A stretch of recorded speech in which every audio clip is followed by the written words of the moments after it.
Hello, I'm Amy from the Kids Corner at the Downtown Farmers Market, and today we're going to make some pot bottle macrame plant hangers. Here's a pot bottle planter.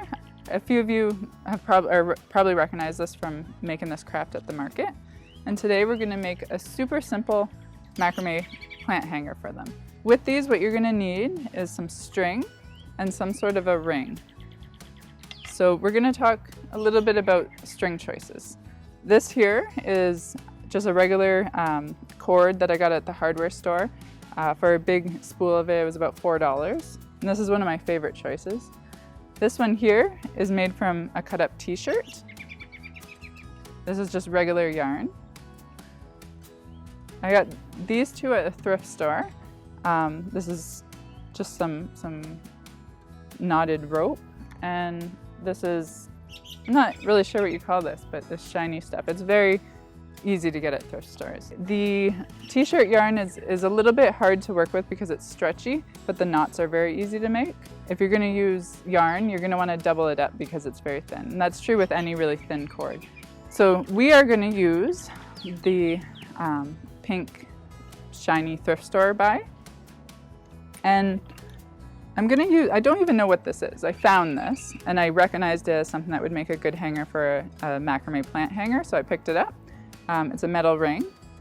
Some other choices that I've just saved from things I come across. This is a binder loop, but it's very strong and would easily hold a plant.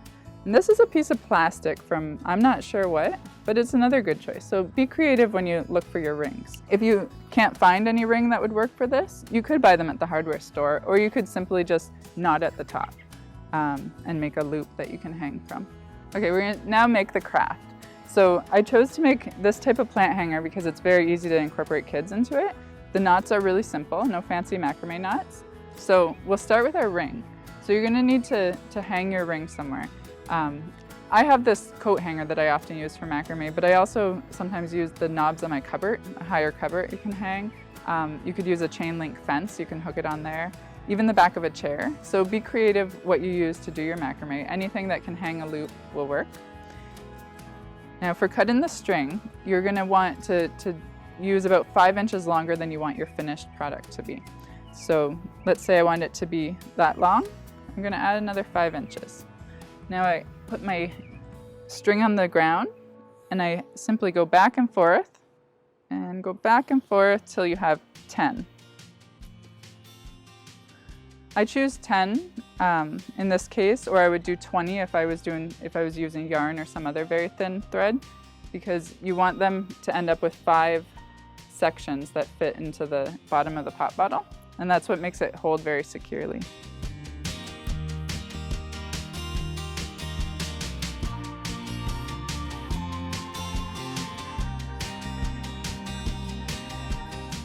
Count how many I have. 1, 2, 3, 4, 5, 6, 7, 8, 9, 10. So I'm perfect.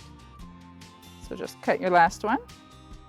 And then on this end, the end that is not with the ends, so your end where it's all loops, no cut ends, you're gonna grab those loops and hold them right in the middle. Now this is a lark's head knot, so we're gonna take our loop and put it through and then grab that inside strand and pull it through. My regulars at the Kids Corner probably recognize this knot from a few crafts that we've made. Now you have to hang it, and we're going to cut all those bottom loops. So just find anywhere where you have the loop and just give it a little snip. The next step is to take 2 strings at a time and do your overhead knot, or overhand knot, sorry, and just pull it through. And we're gonna go through and do that 5 times. A tip to make them line up, hold it with one hand where you want it, and with the other hand, loop over and through.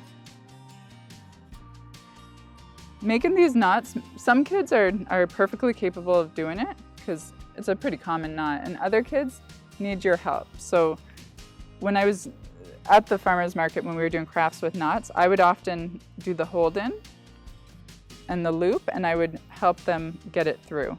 with very small kids, I would do everything and then give them this piece and say, pull it, and they would pull it.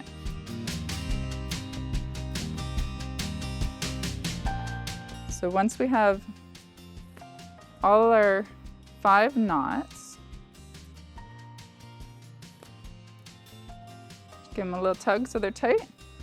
And now we're gonna take 2 of those, take opposite ones, and go about 2 inches down.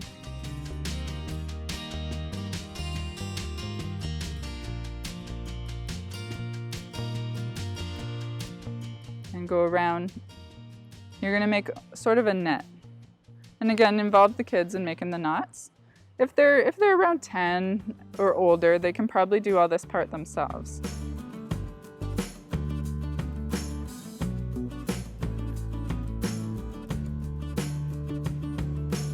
And you end up with a sort of net, you can see. All right, so now we have our loop, and this is where the pot bottle planter is gonna be. So you can see it will fit in there. So I'm putting it in there to measure where I want to put that final knot. I'm trying to get these either right below the top or a little bit above is okay, but aim for them to be around the top of your pot bottle planter. So now that I have an idea where I want to put that knot, you do the same overhand knot with all the strings this time. Just pull it. I like to make it loose at first and test it out, just because sometimes you get it a little bit too high and it makes it so that your pot bottle is not secure. That looks good, so I can pull it securely, and we're done. Well, I guess you can trim the end if you want to make it straighter, and then you're done.